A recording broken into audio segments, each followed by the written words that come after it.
तो आज हम देखेंगे एक्रोसोम रिएक्शन।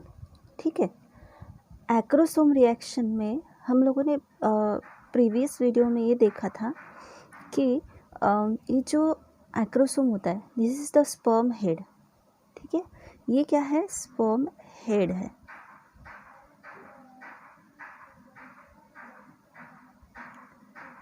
ओके, तो इस स्पर्म हेड में देखिए, यहाँ पे at the top of the sperm there is a part called acrosome. इसे एक्रोसोम कहते हैं। उसी के नीचे होता है न्यूक्लियस और इसके नीचे होते हैं दो Centrio, proximal and distal Centrio.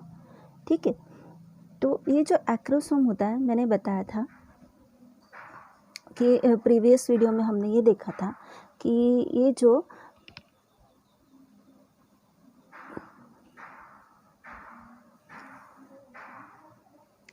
Corona radiata होता है, this is the corona radiata. ठीक है ना, and this side is called animal pole. ये मैंने समझाया था आपको, प्रीवियस वीडियो में बताया था कि एनिमल पोल आप कैसे पहचानोगे। जहाँ पे ये जो जर्मिनल वेसिकल है और फर्स्ट पोलर बॉडी होती है, वो जो साइड होता है ना, this is called as animal pole. और इसका अपोजिट साइड जो होता है वो होता है वेजिटल पोल। ठीक, तो यहाँ पे ये जो स्पर्म होता है, स्पर्म ये यहाँ पे एनिमल पोल को टच करता है। ठीक है, when it touches the animal pole like this, जैसे यहाँ पे ये टच करेगा स्पर्म हेड। ठीक है, तो क्या होगा,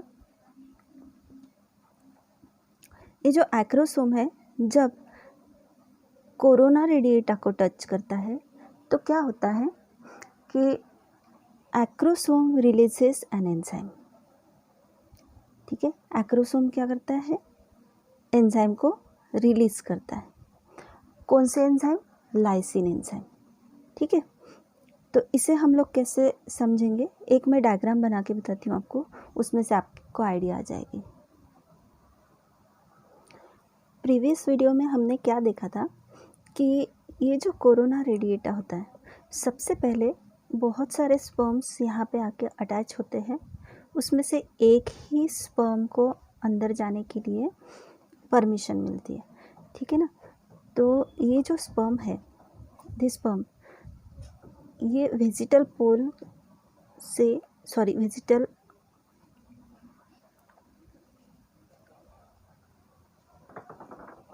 ठीक है, ये एनिमल पोल से अटैच होता है और एनिमल पोल से अटैच होने के बाद में, कोरोना रेडिएटा से अटैच होने के बाद, यहाँ पे ये जो एक्रोसोम होता है, this acrosome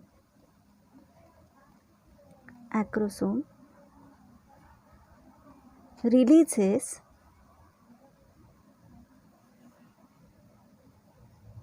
an enzyme lysines that is hyaluronidase.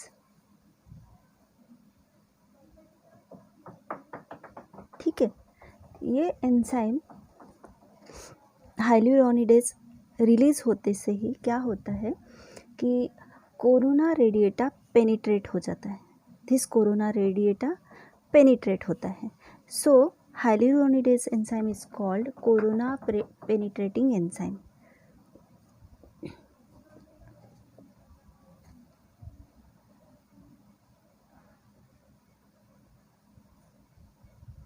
ठीक है, ये हमने सब प्रीवियस वीडियो में देख लिया है। तो इस तरह से कोरोना रेडिएटा पेनिट्रेट हो जाता है। ठीक है ना, फिर ये सब सेल्स जो होते हैं ना कोरोना रेडिएटा के, जहाँ से ये एंटर कर रहा है वहाँ के सब सेल्स डिसॉल्व होने लगते हैं एंड बाद में ये जो स्पर्म हेड है ना, ये ज़ोना पेल्यूसिडा को अटैच होता है। ठीक है ना, sperm head this zona pellucida. ठीक है, ज़ोना पेल्यूसिडा को अटैच होगा। See this diagram. In this diagram we have seen that corona radiata penetrate होता है और स्पर्म हेड जो है वो ज़ोना पेल्यूसिडा को टच हो जाता है। ज़ोना पेल्यूसिडा को टच होने का कारण क्या है कि ज़ोना पेल्यूसिडा के पास, हमने ये प्रीवियस वीडियो में देखा है कि ज़ोना पेल्यूसिडा के पास में एक फर्टिलाइजिन रिसेप्टर प्रोटीन होता है, ZP3 और ZP2, है ना। ये फर्टिलाइजिन रिसेप्टर प्रोटीन जो होते हैं ना, वो क्या करते हैं, स्पर्म के एंटी फर्टिलाइजिन प्रोटीन को बाइंड करते हैं, ठीक है, एंटी फर्टिलाइजिन प्रोटीन को बाइंड करते हैं। और ये किस लिए होता है, to attract the sperm for fertilisation. ये किस लिए होता है, फर्टिलाइजिन एंटी फर्टिलाइजिन जो रिएक्शन होता है ये किस लिए होता है, तो स्पर्म को अट्रैक्ट करने के लिए होता है, for the process of fertilisation. अब क्या होता है, जैसे ही ज़ोना पेल्यूसिडा को ये स्पर्म हेड टच करता है, as the sperm head touches the zona pellucida at animal pole, this pole is called animal pole, ठीक है। यहाँ पे एनिमल पोल होता है इस साइड में। तो जैसे ही स्पर्म हेड इसे टच करता है, ज़ोना पेल्यूसिडा का टच करता है, तो ये जो एक्रोसोम का कवरिंग है ना, this covering, acrosome covering, this acrosome covering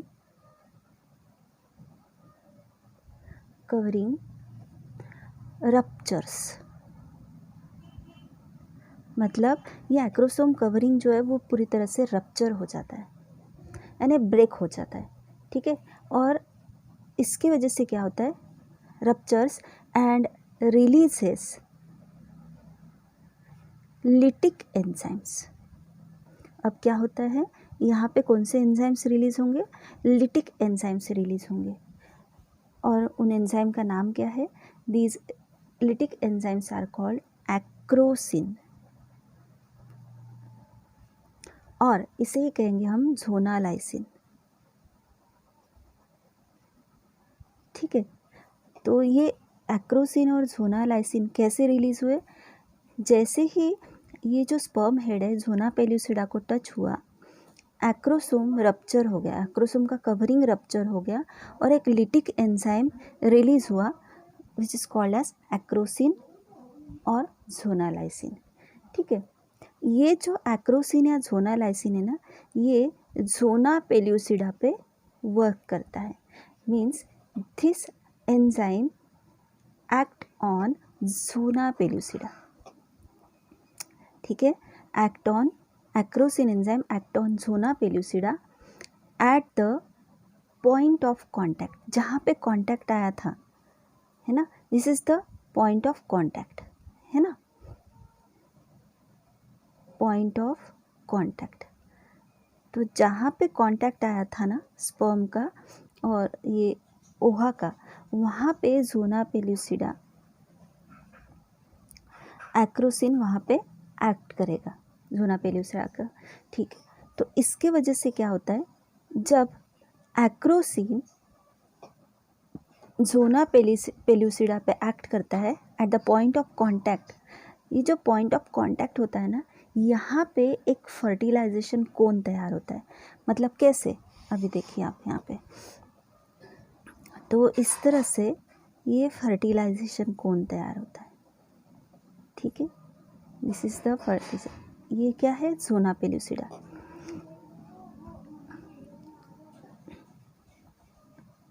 zona pellucida है, ठीक है, दिस इज, और इसे क्या कहेंगे हम, फर्टिलाइजेशन कोन। तो फर्टिलाइजेशन कोन कैसे तैयार हुआ,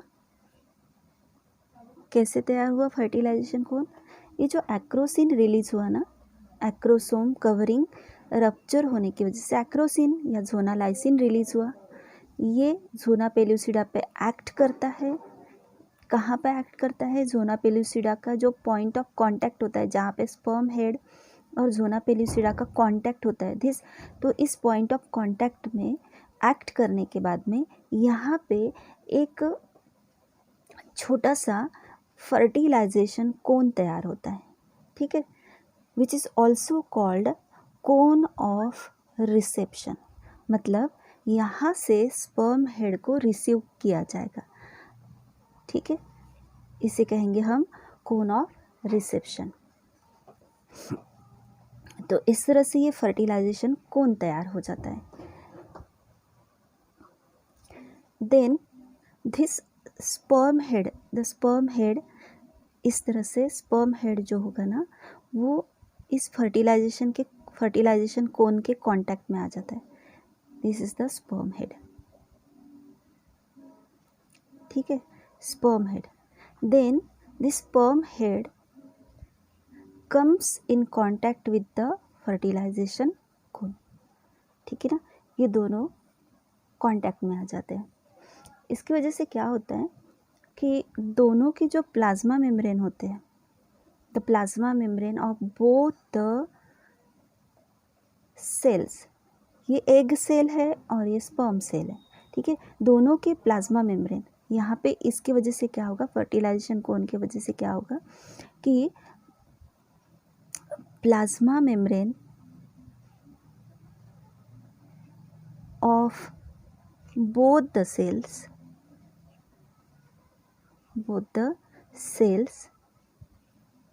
dissolve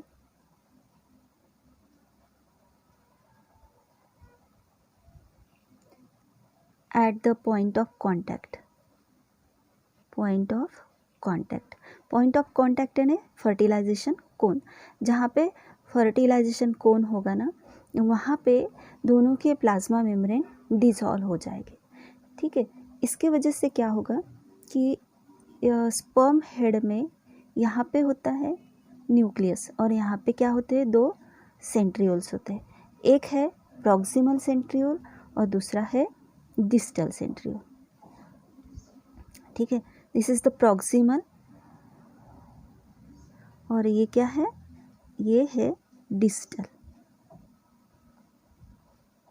ये दोनों क्या है, सेंट्रियोल्स है, ठीक है।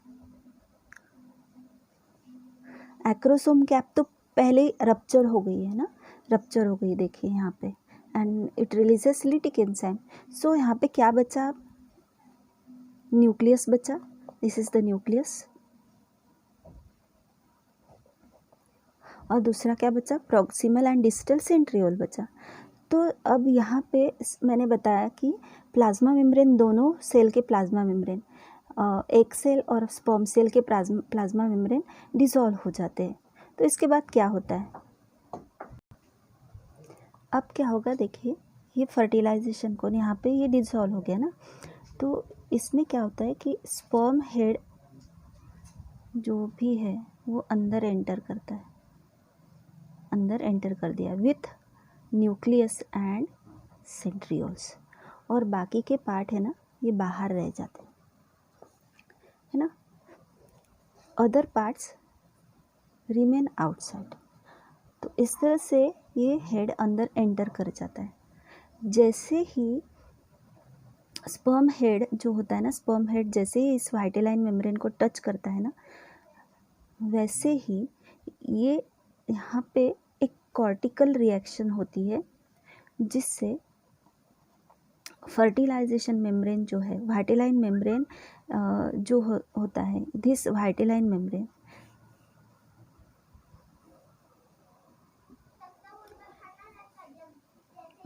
तो जैसे ही यहाँ पे ये जो स्पर्म हेड है, ये वाइटेलाइन मेम्ब्रेन को टच होता है, जोना पेल्यूसिडा के अंदर होता है वाइटेलाइन मेम्ब्रेन। जैसे ये वाइटेलाइन मेम्ब्रेन को टच होता है ना, यहाँ पे कॉर्टिकल रिएक्शन होती है ना, कहाँ पे, वाइटेलाइन मेम्ब्रेन में एक कॉर्टिकल रिएक्शन होती है, cortical reaction. This reaction changes vitelline membrane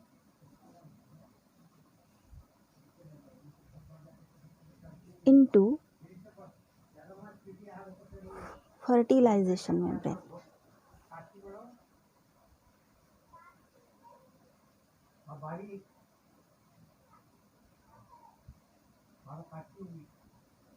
ठीक है, मतलब ये कब हुआ, फर्टिलाइजेशन कोन में से स्पर्म हेड अंदर गया, बाकी के पार्ट बाहर रह गए, जैसे ही उसने वाइटेलाइन मेम्ब्रेन को टच किया तो ये जो टच करते से ही यहाँ पे एक कॉर्टिकल रिएक्शन हुई.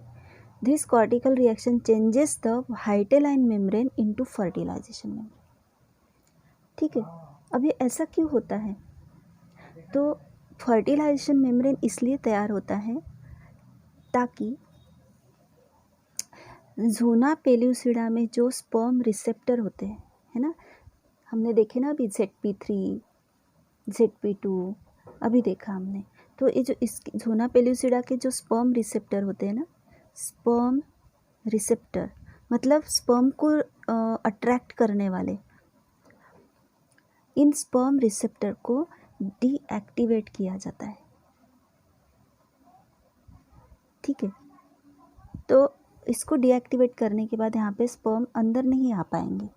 एक अंदर आ गया मतलब एक को ही चांस मिला और यहाँ पे वाइटेलाइन मेम्ब्रेन कन्वर्ट हो गया फर्टिलाइजेशन मेम्ब्रेन में. इससे क्या हो गया कि ज़ोना पेल्यूसिडा के जो स्पर्म रिसेप्टर है वो डीएक्टिवेट हो गए, है ना. स्पर्म रिसेप्टर डीएक्टिवेट होते से ही अब अंदर कोई भी स्पर्म हेड नहीं आ पाएगा. ठीक है,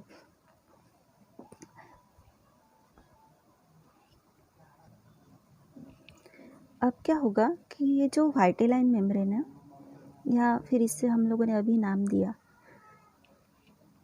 fertilisation membrane.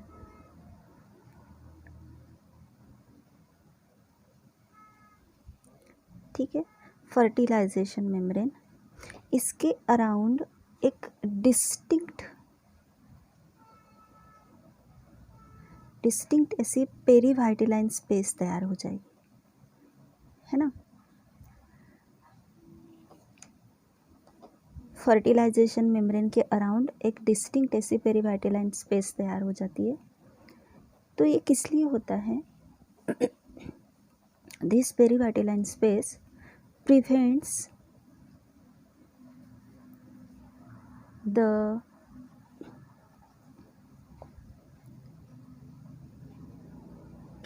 the entry of another sperm into the egg. Means that is here avoid polyspermy, मतलब एक साथ बहुत सारे स्पर्म अंदर नहीं जा सकते. पॉलीस्पर्मी यहाँ पे अवॉइड की जाती है. एक अंदर जाने के बाद में अब दूसरे को एंट्री नहीं है.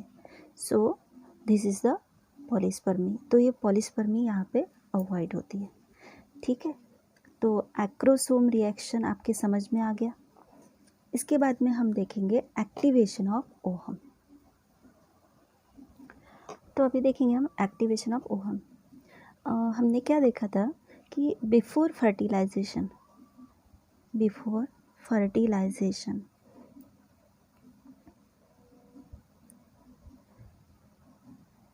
ये जो ओहम है, ओहम या फिर एग, ओहम और एग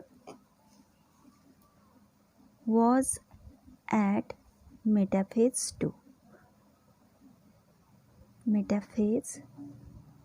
2 स्टेज. ठीक है ना, मेटाफेज 2 स्टेज में ही वो रेस्ट करता है. जैसे अभी यहाँ पे एक पोलर बॉडी दिख रही है, this is the first polar body, है ना, फर्स्ट पोलर बॉडी. तो मियोसिस में जो मेटाफेज 2 आता है ना, वहाँ तक ही इसका डिवीज़न होता है.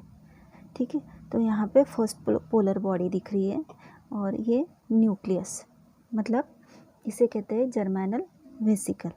ठीक है ना, तो ये जो मेटाफेज 2 स्टेज है, इससे आगे बढ़ना है अब इसे. तो जैसे ही हमने अभी देखा ना कि स्पर्म हेड जब वाइटेलाइन मेम्ब्रेन को क्या करता है, कांटेक्ट करता है, जैसे ही वाइटेलाइन मेम्ब्रेन को वो टच होता है तो वाइटेलाइन मेम्ब्रेन जो एक का जो वाइटेलाइन मेम्ब्रेन है वो एक्टिवेट हो जाता है and activated and restart and complete its meiosis 2, ठीक है ना। तो यहाँ पे क्या होता है कि वाइटेलाइन मेम्ब्रेन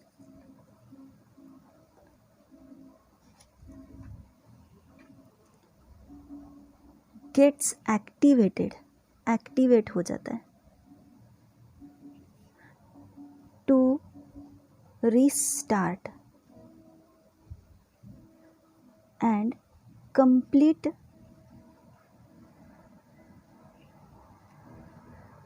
इट्स मियोसिस 2 यहाँ पे कंप्लीट करता है। सो मियोसिस 2 कंप्लीट होते से ही क्या होता है कि it gives out second polar body, है ना। ये जो पोलर बॉडी है, ये जो न्यूक्लियस होता है, sorry this nucleus divides here, है ना। ये न्यूक्लियस डिवाइड होता है, यहाँ पे न्यूक्लियस डिवाइड होता है इनटू 2 सेल्स। ये हो गया फीमेल प्रोन्यूक्लियस और and this is the second polar body, ठीक है ना। ये हो गई सेकेंड पोलर बॉडी, ये सेकेंड पोलर बॉडी, मतलब यहाँ पे सेकेंड पोलर बॉडी मिलती है और ये फीमेल प्रोन्यूक्लियस मिलता है।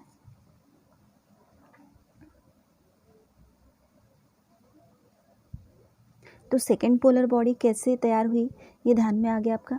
हमने वैसे स्पर्मेटोजेनेसिस में, सॉरी oogenesis में देखा भी था कि कैसे first polar body second polar body तैयार होती है। तो यहाँ पे फीमेल प्रोन्यूक्लियस मिलता है एंड दिस स्टेज जिसमें फीमेल प्रोन्यूक्लियस होता है उसे ट्रू ओहम ऐसे कहते हैं। This is called as true ovum, है ना। मतलब second polar body female nucleus जो होता है, ये जो जर्माइनल वेसिकल है ना, न्यूक्लियस जिसे जर्माइनल वेसिकल कहते हैं पहले, germinal vesicle, this germinal vesicle divides into 2 cells. उसमें से एक होता है फीमेल प्रोन्यूक्लियस और दूसरी होती है सेकेंड पोलर बॉडी। तो इस तरह से जो फीमेल प्रोन्यूक्लियस तैयार होता है this is called as true ovum, है ना। मतलब इस स्टेज को हम क्या बोलेंगे, ट्रू ओहम बोलेंगे, ठीक है।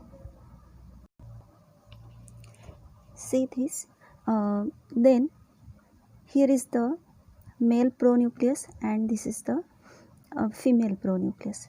अब यहाँ पे क्या होता है कि ये जो दोनों प्रोन्यूक्लियस है, मेल और फीमेल प्रोन्यूक्लियस है, इनके कवरिंग्स जो होते हैं ना, मेल और फीमेल प्रोन्यूक्लियस के कवरिंग्स डी जनरेट होते हैं। कवरिंग्स क्या होते हैं, डी जनरेट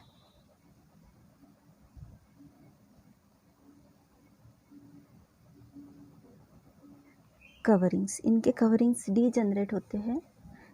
किस लिए, तो इसमें जो क्रोमोसोमल है ना, क्रोमोसोम्स होते हैं ना, उनका पेयरिंग होने के लिए, विच अलाउस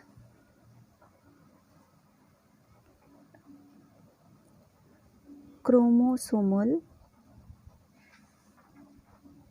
पेयरिंग, ठीक है। तो दोनों जो न्यूक्लियस के अंदर जो क्रोमोसोम्स होते हैं उनका पेयरिंग होने के लिए इनके कवरिंग्स डी जनरेट हो जाते हैं, ठीक है। तो इस तरह से क्रोमोसोमल पेयरिंग्स जो होते हैं ना वो इकट्ठा होते हैं और ये दोनों प्रोन्यूक्लियस के क्रोमोसोम्स इकट्ठा हो जाते हैं, है ना। इस तरह से मतलब 2 सेल इकट्ठा होके एक सेल बन जाती है, इसे कहते हैं सिनकैरियन।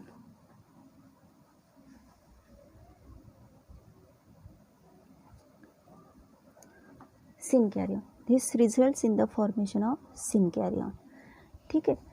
सिन कैरी ऑन मतलब क्या कि सेल न्यूक्लियस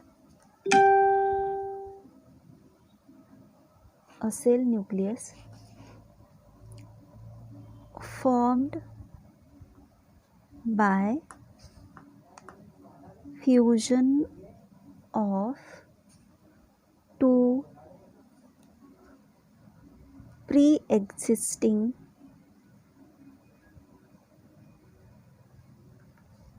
न्यूक्लियर। यहाँ पे दो प्री एग्जिस्टिंग न्यूक्लियर थी ना, एक फीमेल और एक मेल, ठीक है ना। ये दोनों का फ्यूजन हो गया ना, तो एक सेल तैयार हुई, सेल न्यूक्लियस तैयार हो गया, उसे सिनकैरियन बोलते हैं। And this process is called syngamy, ठीक है ना। Means fusion of mail and female gamete, it's called, क्या बोलते हैं इसे, सिनगेमी। या तो इसे बोलेंगे हम कैरियोगेमी।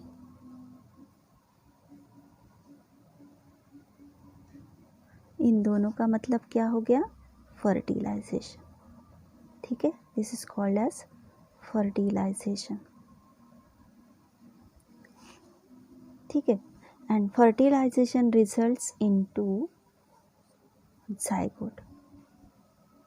तो मेल फीमेल गमीट के फ्यूजन से क्या रिजल्ट मिलता है, डिप्लॉयड जाइगोट मिलता है। Because male gamete is haploid and female gamete also haploid, ये दोनों हैप्लॉयड होते हैं। Haploid plus haploid, diploid zygote यहाँ पे मिलता है, ठीक है। अब हमें देखना है कि जो प्रॉक्सिमल सेंट्रियोल है और जो डिस्टल सेंट्रियोल होता है उसका क्या काम है, क्योंकि मेल जो स्पर्म हेड है, स्पर्म हेड के साथ में न्यूक्लियस भी अंदर आया था और प्रॉक्सिमल सेंट्रियोल भी अंदर आया था, ठीक है। This is the zygote formation हो गया। और ये जो प्रॉक्सिमल सेंट्रियोल होता है ना, दिस प्रॉक्सिमल सेंट्रियोल, अब ये क्या करता है, ठीक है। The proximal centriole helps in the formation of सिनकैरियन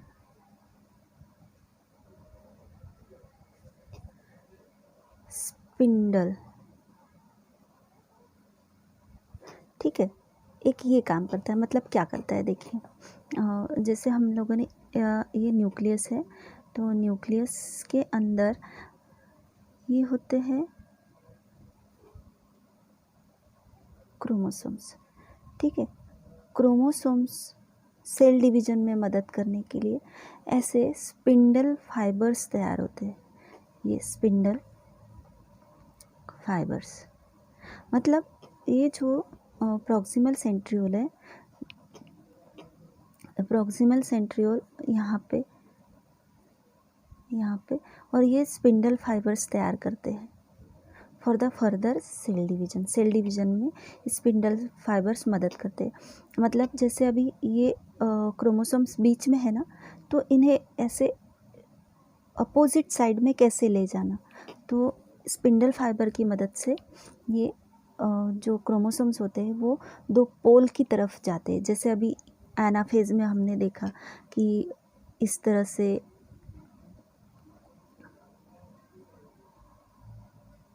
spindle fibre देखिए, है ना, और ये पोल की तरफ जा रहे हैं ना, तो सेल डिवीजन के लिए मदद करते हैं। मतलब यहाँ पे हम क्या बोल सकते हैं कि it helps in cleavage also, second point बोल सकते हैं, helps in cleavage.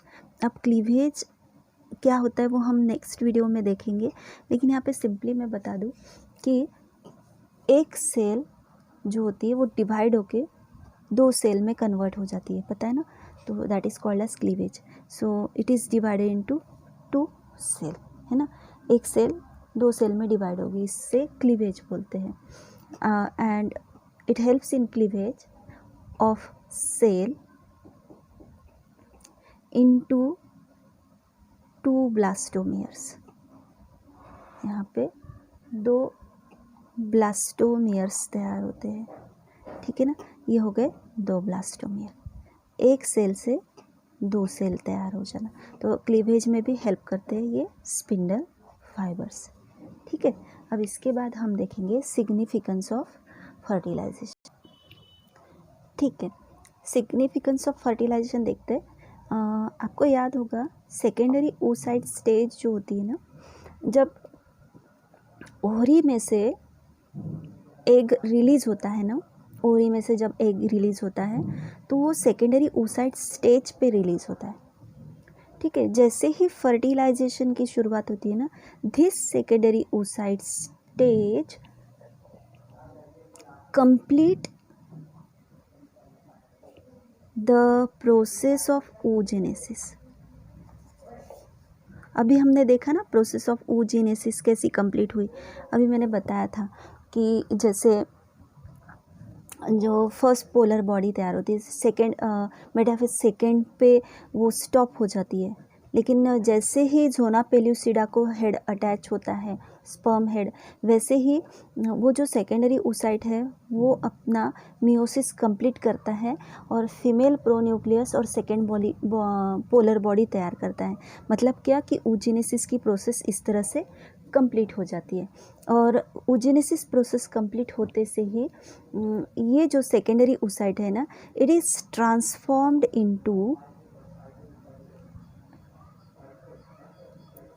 Into mature ohm. ठीक है ना, मैच्योर ओहम में वो कंप्लीट हो जाता है, जिसे हम लोग ट्रू ओहम बोलते हैं. अभी हमने देखा. तो ये फर्स्ट सिग्निफिकेंस है कि सेकेंडरी oocyte स्टेज में वो ओवरी से रिलीज होता है, लेकिन उसका जो डिवीजन होता है, जैसे जो डिवीजन जैसे first meiotic division, second meiotic division, ये जो डिवीजन होते हैं ये डिवीजन मेटाफेज 2 पे आकर रुक जाता है. लेकिन जैसे ही फर्टिलाइजेशन की प्रोसेस होती है, ये सेकेंडरी oocyte अपने आप को कंप्लीट करता है और oogenesis कंप्लीट करता है और खुद मैच्योर ओहम में ट्रांसफॉर्म हो जाता है, गिविंग सेकेंड पोलर बॉडी. समझ में आ गया फर्स्ट सिग्निफिकेंस. अभी हम देखते हैं सेकेंड सिग्निफिकेंस क्या है. तो आपको पता है ना, यहाँ पे फर्टिलाइजेशन की वजह से क्या तैयार होता है, डिप्लॉयड ज़ाइगोट तैयार होता है ना, डिप्लॉयड ज़ाइगोट. तो ये डिप्लॉयड ज़ाइगोट किससे तैयार हो गया, bye the process of syngamy या प्रोसेस ऑफ फर्टिलाइजेशन, इससे तैयार हुआ है. So here process of syngamy पे क्या होता है कि हैप्लॉयड मेल गमिट, अभी हमने देखा, एंड हैप्लॉयड फीमेल गमिट, इनका क्या होता है, फ्यूजन होता है ना. ये इनका क्या होता है, फ्यूजन होता है. और फ्यूजन के वजह से क्या तैयार होता है, haploid plus haploid diploid zygote तैयार होता है. तो यहाँ पे क्या होता है कि डिप्लॉयड क्रोमोसोम नंबर यहाँ पे ये जो डिप्लॉयड क्रोमोसोम नंबर है ना, ये यहाँ पे रिस्टोर हो जाते हैं. Diploid chromosome number restore here है ना, बिकॉज ऑफ फर्टिलाइजेशन रिस्टोर हो जाते हैं. तो ये हो गया हमारा सेकेंड सिग्निफिकेंस है ना, फर्टिलाइजेशन की वजह से the diploid chromosome number is restored in the zygote by the process of syngamy है ना. This process is called as syngamy और फर्टिलाइजेशन. ठीक है, देन तीसरा सिग्निफिकेंस जो है फर्टिलाइजेशन के वजह से क्या होता है कि जो ओहम होता है या फिर एग जिसे बोलेंगे, दिस ओहम और एग लैक्स सेंट्रियोल है ना, इनमें सेंट्रियोल नहीं होते. सेंट्रियोल किस लिए यूज़ होता है, it is use for further division है ना, फर्दर डिवीजन के लिए यूज़ होते हैं. अभी हमने देखा ना कि क्लीवेज फॉर्म होता है, एक सेल के 2 सेल होते हैं, तो that is the further division. Ohm में ये सेंट्रियोल नहीं होते, लेकिन फर्टिलाइजेशन की वजह से क्या होता है, these because of fertilisation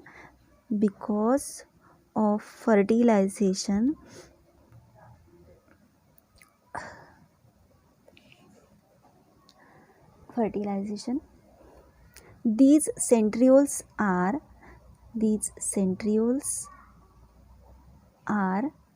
received from, कहाँ से रिसीव्ड होते, रिसीव्ड फ्रॉम स्पर्म, है ना, स्पर्म के साथ में आते हैं ना प्रॉक्सिमल और डिस्टल सेंट्रियोल, ठीक है ना।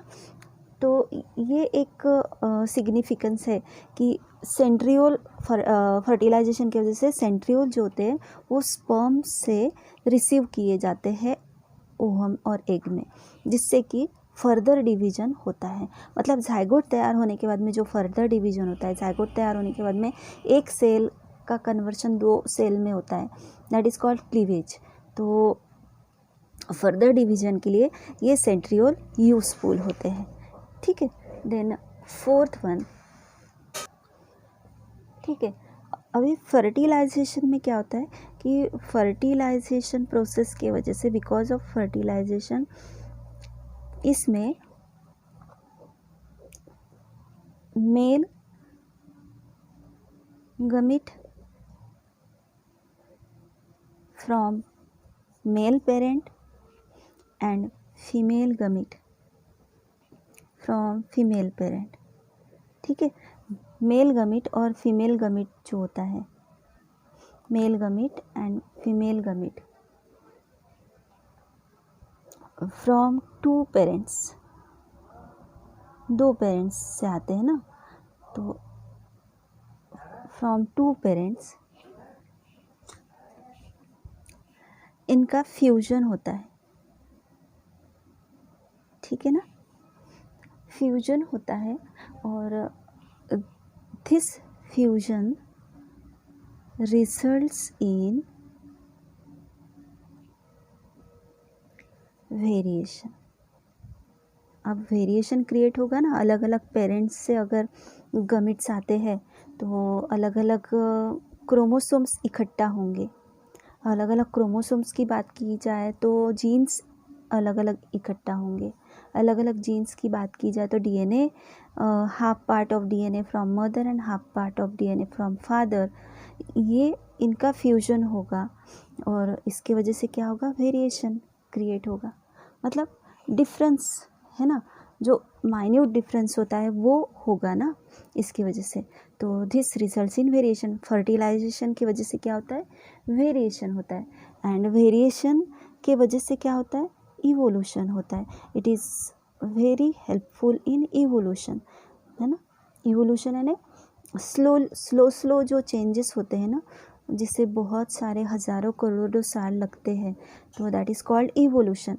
तो इवोल्यूशन किसकी वजह से होगा, वेरिएशन। मतलब फर्टिलाइजेशन कितना इम्पॉर्टेंट है कि फर्टिलाइजेशन की वजह से 2 पेरेंट्स के मेल फीमेल गमीट्स का फ्यूजन होता है और that fusion results in variation and variation results in evolution, ठीक है ना। तो fertilisation involves fusion of male and female gametes from 2 parents which results in variation and it is very significant to evolution, ठीक है ना। तो ये हो गया फोर्थ सिग्निफिकेंस। अब फिफ्थ सिग्निफिकेंस ये हम बोल सकते हैं कि by the process of fertilisation sex of the offspring